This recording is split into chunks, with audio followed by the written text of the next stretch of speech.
मैं जो जानना चाह रहा हूँ वो ये जानना चाह रहा हूँ कि अगर हम पूरी पॉपुलेशन स्टेट की लें हम्म। और पूरे जानवरों की पॉपुलेशन हम लें और उसको डिवाइड करें, तो प्रति हजार व्यक्ति जो है, जो आंकड़ा आता है वो आंकड़ा आप बता रहे हैं, या हजार लोग जितने पशु को पाल रहे हैं, जो उनका पशुधन है, वो आंकड़ा है? या पूरा जो पशुधन लोग उस स्टेट में हैं जो पाल रहे हैं, उस स्टेट का प्रति थाउजेंड प्रति रेशियो क्या है पशुधन का, वो रेशियो 122 है बिहार में। जिसको मैं रिलेट कर रहा हूँ कि 277 ग्राम जो दूध आ रहा है वो कहाँ से आ रहा है, ये 122 जानवरों से आ रहा है। इसमें मेल भी हो सकता है, फीमेल भी हो सकती है, बच्चे भी हो सकते हैं जो नहीं आ रहा। ये 122 में सब है। और सिमिलर स्टेट में इसका जनसंख्या से कोई मतलब नहीं है कि कितनी जनसंख्या नहीं, जानवरों की है? नहीं, जानवरों की जनसंख्या से ही मतलब जानवरों की जनसंख्या को पॉपुलेशन के 1000 से भाग दिया हुआ वो फिगर है। और हजार से हाँ, निकाला? जी। वही फिगर यदि आप पंजाब में लें, यदि 1245 जो आ रहा है, हमें आश्चर्य इसलिए लगा कि बिहार में जानवर 122 है प्रति 1000, पंजाब में जानवर 70 ही है। मैंने आज कंपेयर टू दिस ये 30-40% कम है, और दूध 5 गुना ज़्यादा है। ये और स्पष्ट कीजिए कि ये सिर्फ आप गाय भैंस की बात कर रहे हैं, और बकरी की आप या और जो जानवर? दूध देने वाली जानवर की बात कर रहे हैं। बकरी भी दूध देती है तो आता है। वो भी शामिल है? हाँ, वो भी शामिल है, पशु में वो भी शामिल है। लेकिन मेरा ये कहना है कि इसलिए मैंने बिहार में इतना कम दूध इसलिए नहीं है कि जानवर कम है, जानवर ज़्यादा है, दूध कम है। मतलब ये बेसिकली मैनेजमेंट प्रॉब्लम है। मैंने किस टाइप का जानवर है, कुछ जानवर है जो दिन में 3 ही किलो दूध देती है, वही दूसरी जगह 10 किलो दूध देती है। उसको क्या खा खिलाते हैं आप, उसका ब्रीड क्या है, वो डिपेंड करता है। इसका अर्थ ये हुआ कि जानवर ज़्यादा होने की वजह से, या जानवरों की संख्या ज़्यादा है, और जिसका वो पशुधन है, जो जानवर जिसके पास हैं, जो उसे पाल रहा है, वो ठीक से दूध नहीं निकाल रहा है, या उसकी सेहत का ध्यान नहीं रख रहा, या वो उसको खान पान में जो है वो ठीक से नहीं कर रहा है, जिससे दूध कम आ रहा है। देखिए, सब चीज़ में आजकल जो रेनबो रिवोल्यूशन आया, और रेनबो रिवोल्यूशन में बेसिक एलिमेंट है कि आजकल टेक्नोलॉजिकल इनोवेशन बहुत हो गया, ब्रीड में बहुत चेंज हो गया।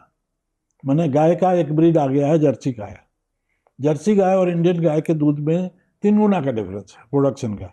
उसी तरह से भैंस के भी एक न्यू टाइप का ब्रीड आ गया है, तो भैंस के ब्रीड में भी करीब 2 गुना का डिफरेंस है। तो ये क्या है, पहले तो ब्रीड का अंतर है, जिसको बोलते हैं एनिमल हस्बेंड्री। आप अपने जानवरों का भी एनिमल हस्बेंड्री करके ब्रीड इंप्रूव कर सकते हैं, उसके बच्चों का। तो वो जो एनिमल हस्बेंड्री कर रहे हैं या नहीं कर रहे हैं, उसका असर है। मतलब ये कि गाय इस समय जिस ब्रीड की है, वो उतनी कैपेसिटी नहीं है उसकी, पहली चीज। दूसरी चीज कि उसकी कैपेसिटी है भी तो उसको खिला क्या रहे हैं। आप बोलते हैं चर के आ जाओ दूध दे दो, जबकि दूसरे लोग उसको खिला रहे हैं जिसमें प्रोटीन कंटेंट ज़्यादा है, तो उससे दूध ज़्यादा देगी। तो मैंने उसके खिलाने की भी, और इसे सारा कारण इसलिए हो रहा है कि ये गाय भैंस दूध देने वाले जितने जानवर हैं, ये इसको बोलते हैं बिजनेस एज यूजुअल। बिहार के जो एग्रीकल्चर पॉलिसी है, उस एग्रीकल्चर पॉलिसी में एक शब्द मैंने देखा, BOU, business as usual. That means backyard में आप गाय पाल लो, भैंस पाल लो, वो जाके अपना चर के आ जाएगी, जितना दूध देती है आप ले लीजिए। जो पंजाब में नहीं है, हरियाणा में नहीं है। ये कमर्शियल बेसिस पे गाय पाल रहे हैं, भैंस पाल रहे हैं। मैंने 20 भैंस पाल, डेयरी की तरह। हाँ, डेयरी की तरह भैंस पाल रहे हैं, 20 भैंस पाल रहे हैं, 10 भैंस पाल रहे हैं। और उस दूध का जो पालने वाले हैं वो खुद प्रयोग नहीं करते, उसे खुद यूज़ नहीं करते, और वो उसे कमर्शियल यूज़ में लेकर आते हैं, मतलब कि उसे बेचते हैं। ये बहुत इंपॉर्टेंट क्वेश्चन आपने पूछा। हमने ये चीज़ बिहार के एक मंत्री जी से मेरी बात हो रही थी कि भाई 270 से इतना ज़्यादा हम प्रोड्यूस कर देंगे दूध, तो जरूरत ही कहाँ, हम बेचेंगे कहाँ। पंजाब में भी वही हो रहा है। पंजाब में भी रियल कंजम्पशन 277 नहीं 350 है, जबकि प्रोडक्शन 1250 है। तो 350 और 1250 का जो डिफरेंस है वो तो एक्सपोर्ट हो रहा है घी में, पूरा middle east and eastern Asia में पंजाब से घी जा रहा है। तो ये क्वेश्चन है कि जैसे आपकी वाइफ आपका खाना बनाती है, आप खाते हैं, वो नेशनल इकोनॉमिक्स में नहीं आता है। वो आपका कोई चीज़ खाना फैमिली के अंदर आपने बनाया और खाया, तो आपने कुछ पैसे तो अपने वाइफ को दिए नहीं। वो रेस्टोरेंट और घर में अंतर है, हाँ, रेस्टोरेंट में जाके खाइए तो वो आपके पैसा इकोनॉमी में देना आता है, पड़ेगा। वो इकोनॉमी में आता है, हाँ। लेकिन घर में खाइए तो नहीं आता। उसी तरह से यदि ये आप दूध बनाए और दूध खा लिए 277, उसका इकोनॉमी में असर ही नहीं, वो जीरो है। जबकि वो 1250 में 350 कम करके 800 जो बच गया या 900 जो बच गया, वो उनके इकोनॉमी में आ रहा। तो उसी तरह से जब आगे जाएं आप, तो ये तो हमने दूध के बारे में बताया।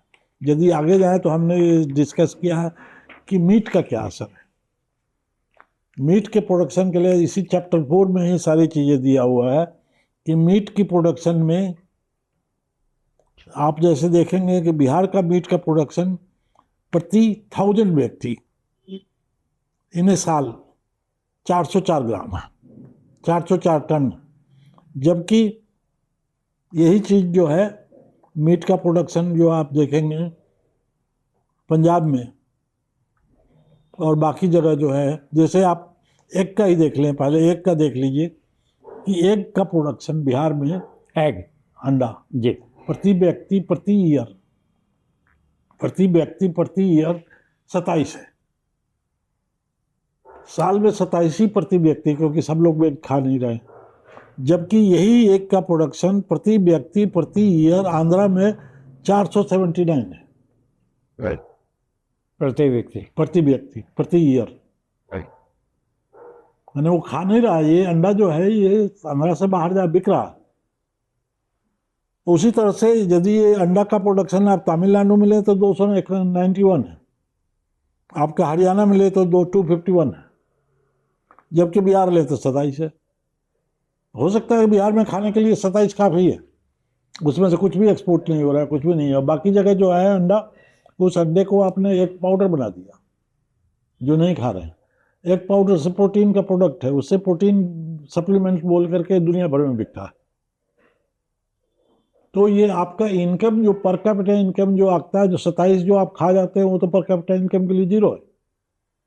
ये तो बात आपने मुर्गी पालन के बारे में कही जी। फिश के बारे में आपका क्या विचार अब जैसे कि मीट के बारे में, मीट का भी हमने बताया आपको कि मीट का प्रोडक्शन जो है, जैसे मीट का प्रोडक्शन जब आप बोलते हैं तो बफेलो का मीट, मुर्गी का मीट, बकरी का मीट, भेड़ का मीट, ये सब इसमें इंक्लूडेड है। और 50% शेयर है वो मुर्गी के मीट का। इसलिए कि क्या हो रहा है आजकल कि मुर्गी वही खाती है जो आदमी खाता है।